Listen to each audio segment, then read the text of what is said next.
آپ سب کو جو پیغام دینا چاہتا ہوں وہ یہ کہ یہ پاکستان ایک بڑی خواب کا نام تھا۔ ہم نے ایک مثالی اسلامی فلاحی ریاست بننا تھا، اور جو فلاحی ریاست کس کے طرز پہ بننا تھا؟ جو سب سے پہلے ہمارے نبی صلی اللہ علیہ وسلم نے مدینہ میں ایک ریاست قائم کی تھی، ان اصولوں پہ ہم نے پاکستان کو کھڑا کرنا تھا۔ مجھے افسوس سے کہنا پڑتا ہے کہ وہ جو ہمارا قبلہ ہونا چاہیے تھا 1947 میں، ہم اس راستے پہ نہیں چلے۔ اور میرا یہ ایمان ہے کہ اگر آج پاکستان کو وہ عزت نہیں ملی دنیا میں، اگر پاکستان کا وہ مقام دنیا میں نہیں ہوا جو ہونا چاہیے تھا، اس کی وجہ یہ تھی کہ جس نظریے کے تحت پاکستان بنا تھا اس نظریے پہ ہم نہیں چلے۔ جو قوم اپنے نظریے سے ہٹتی ہے وہ کبھی کامیاب نہیں ہوتی۔ جو انسان اپنے نظریے سے ہٹتا ہے وہ بھٹک جاتا ہے، اور ہمارا نظریہ مدینہ کی ریاست کا نظریہ تھا۔ اس میں دو سب سے اہم چیزیں تھیں، ایک انسانیت، فلاحی ریاست جدھر ریاست نے اپنے کمزور طبقے کی ذمہ داری لینی تھی، جس کو انگریزی میں ویلفیئر اسٹیٹ کہتے ہیں، اور دوسرا جو نبی صلی اللہ علیہ وسلم کا حکم تھا کہ جو قوم طاقتور چور کو چھوڑ دیتی ہے اور کمزور چور کو جیل میں ڈالتی ہے وہ تباہ ہو جاتی ہے، یعنی جس قوم میں انصاف نہیں ہوتا وہ تباہ ہو جاتی ہے۔ اور انہوں نے پھر کہا کہ میری بیٹی بھی اگر چوری کرے گی تو اس کو بھی سزا ملے گی، یعنی کوئی قانون سے اوپر نہیں ہے۔ یہ دو سب سے بڑے اصول تھے جو بنیاد بنے مدینہ کی ریاست۔ اور بھی تھے، میریٹوکریسی تھی، خواتین کو پہلی دفعہ جائیداد میں حق دیا گیا، غلاموں کو انسانوں کی طرح حکم دیا رکھنے کا، کوئی کسی کے اندر، سب انسان حضرت آدم کی اولاد بتایا گیا کہ کوئی بھی رنگ ہو آپ کا، اس پہ کوئی انسانوں کے اندر فرق نہیں ہے۔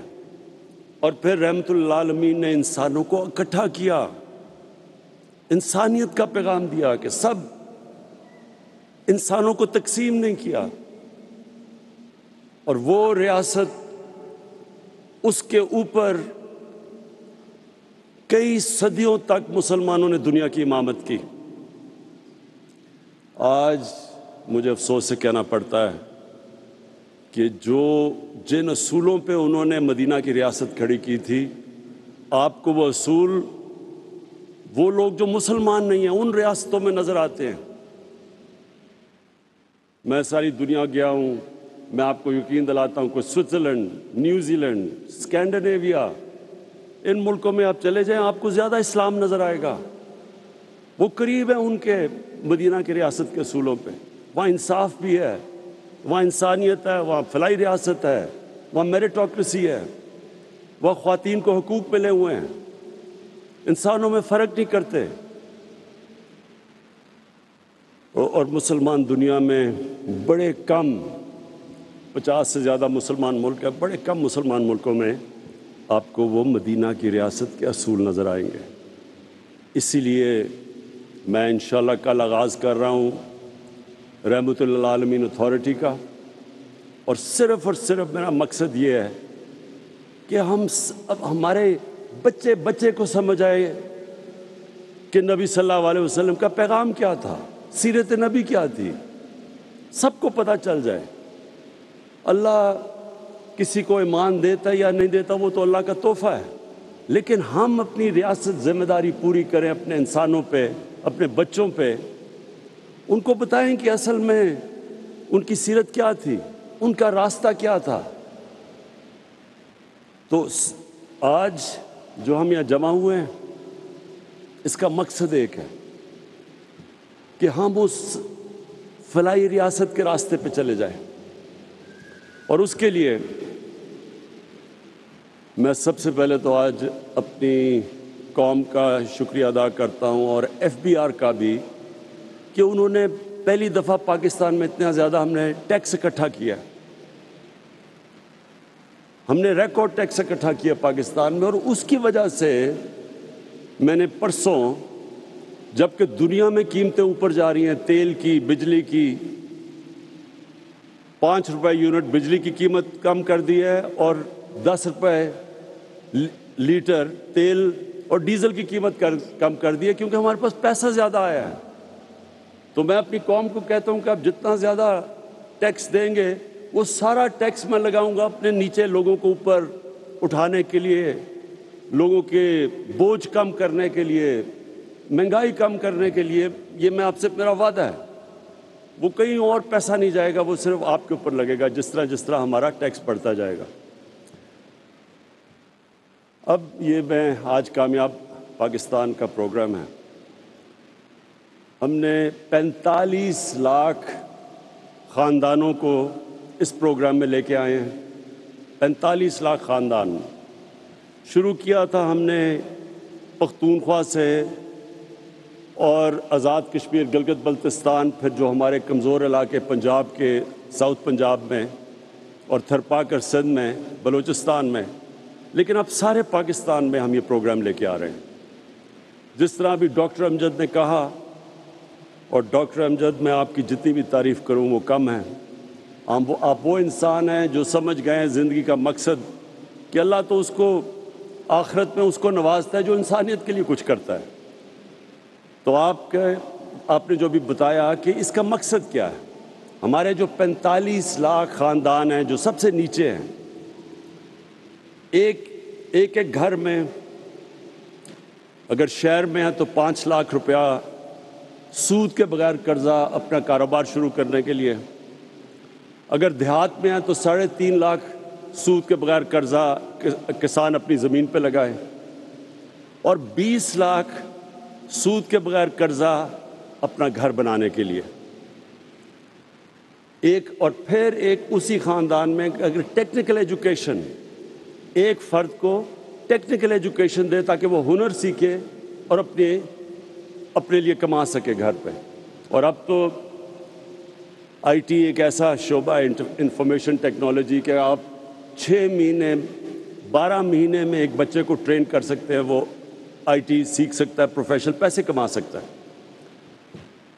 اور اب تک ہم جتنا پیسہ دے چکے ہیں، میرے خیال میں 2.5 ارب ہے۔ ہم جو آگے دینے جا رہے ہیں پیسہ اب دونوں اگلے سال تک، وہ 1000 ارب ہے۔ 1000 ارب روپے کے قرضے دیں گے یہی 45 لاکھ خاندانوں کو، اور پھر اس کو بڑھاتے جائیں گے۔ مقصد یہ ہے کہ لوگ خود اپنے پیر پہ کھڑے ہوں، ہنر سیکھیں، کاروبار کریں۔ حکومت کے پاس تو کبھی بھی اتنا پیسہ نہیں آئے گا کہ نوکریاں سب کو دے دے۔ 22 کروڑ عوام ہے، حکومت کے پاس تو اتنے وسائل نہیں ہوں گے، تو لوگوں کو مدد کر رہے ہیں کہ وہ اپنے پیر پہ کھڑے ہو سکیں، اپنا کاروبار، ہنر سیکھ سکیں، اور کسانوں کے لیے خاص طور پہ کہ سود کے بغیر قرضے ملیں تاکہ وہ اپنی زمین کے اوپر لگا سکے اور اپنی آمدن بڑھا سکے۔ اور پھر سب سے بڑی بات، گھر، یہ ایک انسان کی سب سے بڑی خواہش ہوتی ہے کہ میرے اپنی چھت ہو، لیکن ہمارے ملک میں اتنا مہنگا ہے گھر بنانا، اور بینک ابھی تک قرضے ہی نہیں دیتے تھے چھوٹے لوگوں کو، تنخواہ دار طبقہ، ان کے پاس کبھی بھی ان کو قرضے نہیں دیتے تھے، پیسے والوں کو قرضے دیتے تھے۔ تو اس کا ہوا کیا کہ صرف پیسے والے لوگ گھر بنا سکتے ہیں، اور ہمارے یہاں کچی آبادیاں یہ بڑھتی جا رہی ہیں۔ کراچی میں تقریباً 40% کراچی کچی آبادیاں ہو گیا ہے۔ ہر شہر میں بڑھتی جا رہی ہیں، لاہور میں کچی آبادیاں، کیونکہ لوگوں کے پاس پیسہ نہیں ہے اپنا گھر بنانے کے لیے۔ تو یہ کوشش، ایک تو یہ کہ سب سے جو 45 لاکھ غریب خاندان ہیں ان کو 20 لاکھ کا سود کے بغیر قرضہ، اور پھر ہم نے اب بینکوں کو تیار کیا ہے۔ پہلی دفعہ پاکستان میں بینک اب تنخواہ دار اور اس طبقہ جو کرائے کے گھر میں رہ رہا تھا، اسی کرائے کے اندر وہ قسطیں دے کے اپنا گھر لے سکتا ہے۔ یہ بھی پاکستان میں پہلی دفعہ۔ اب تک 55 ارب روپے کے قرضے دیے گئے ہیں۔ اب تک 55 ارب روپے کے قرضے کبھی پاکستان میں تنخواہ دار اور نچلے طبقے کو نہیں دیے گئے تھے، اور یہ آنے والے دنوں ہر ہفتے یہ بڑھتے جا رہے ہیں قرضے، کیونکہ بینکوں نے پہلی دفعہ، ہم ان کو سبسڈائز کر رہے ہیں، ہم بینکوں کی مدد کر رہے ہیں ان کو پیسے دے کے، تاکہ جو سود زیادہ نہ ہو ایک عام آدمی کے لیے، تو گورنمنٹ سبسڈائز کر رہی ہے۔ تو انشاءاللہ میری جو خواب ہے کہ ہم وہ جو سفر نکل گئے ہیں فلاحی ریاست کی طرف، جس میں جو سب سے بڑا پروگرام ہم نے کیا، جس میں مجھے ابھی فخر سب سے زیادہ ہے، وہ ہے ہیلتھ کارڈ۔ اس مہینے کے اینڈ تک سارے پنجاب کے خاندان کے پاس ہیلتھ کارڈ آ جائے گا۔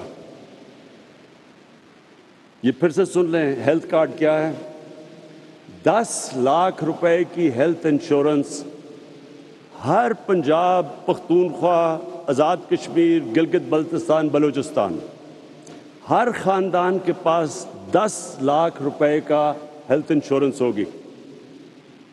یہ نہیں گورنمنٹ ہاسپٹل، کسی بھی اچھے سے اچھے ہسپتال میں جا کے وہ 10 لاکھ روپے تک اپنا علاج کروا سکیں گے۔ اب تک عام لوگ صرف گورنمنٹ کے ہسپتالوں میں جا کے اپنا علاج کرواتے تھے، اور گورنمنٹ کے ہسپتال اگر آپ باہر چلے جائیں بڑے شہروں سے، تو وہاں بڑا مشکل، کئی دفعہ ڈاکٹر نہیں ہوتے، نرسیں نہیں ہوتی، ایکوپمنٹ نہیں ہوتی، تو وہ بیچارے رلتے رلتے شہروں میں آتے ہیں، شہروں میں ہسپتال بھرے ہوئے ہوتے ہیں، 2 3 لوگ بستر پہ ہوتے ہیں۔ تو یہ جو ہیلتھ کارڈ سے اب کیا ہوگا؟ اب جو پرائیویٹ سیکٹر کے ہاسپٹل ہیں وہ دیہاتوں میں جا کے ہسپتال بنائیں گے، کیونکہ ہر خاندان کے پاس اب پیسہ آ گیا ہے اپنا علاج کروانے کے لیے۔ اور اس سے انشاءاللہ جو میری ایک ہمیشہ میں سمجھتا تھا کہ سب سے برا اور مشکل وقت ایک خاندان پہ تب آتا ہے جب ایک گھر میں بیماری ہو، ماں باپ بیمار ہوں، بچے بیمار ہوں، اور ان کے پاس پیسہ نہ ہو علاج کروانے کا۔ اس سے زیادہ ایک گھر میں بے بسی کا عالم نہیں ہوتا۔ تو یہ مجھے جو سب سے بڑی خوشی، اگر مجھے پوچھیں کہ 3.5 سال میں آپ کو کس چیز میں سب سے زیادہ خوشی ملی ہے، وہ اس میں ملی ہے کہ انشاءاللہ اس مہینے کے اینڈ تک سارے پاکستان کے خاندانوں کے پاس 10 لاکھ روپے کا ہیلتھ انشورنس آ جائے گی، کسی بھی ہسپتال میں جا کے اپنا علاج کروا سکتے ہیں۔ میں آخر میں سارے جتنے بھی لوگوں نے مل کے یہ کامیاب پاکستان میں، جتنے بھی اداروں نے، اخوت، NRSP، سب نے جنہوں نے مل کے یہاں تک یہ ممکن کیا ہے، میں آپ سب کو خراج تحسین پیش کرتا ہوں۔ اور یہ جو ہم نے شروع کیا ہے، یہ راستہ، یہ وہ خواب ہے جو علامہ اقبال نے سوچا تھا جب انہوں نے پاکستان کا تصور کیا تھا۔ یہ اس راستے پہ انشاءاللہ ہم نکل گئے ہیں جو میں سمجھتا ہوں کہ پاکستان کی عظمت کا راستہ ہے۔ پاکستان پائندہ باد۔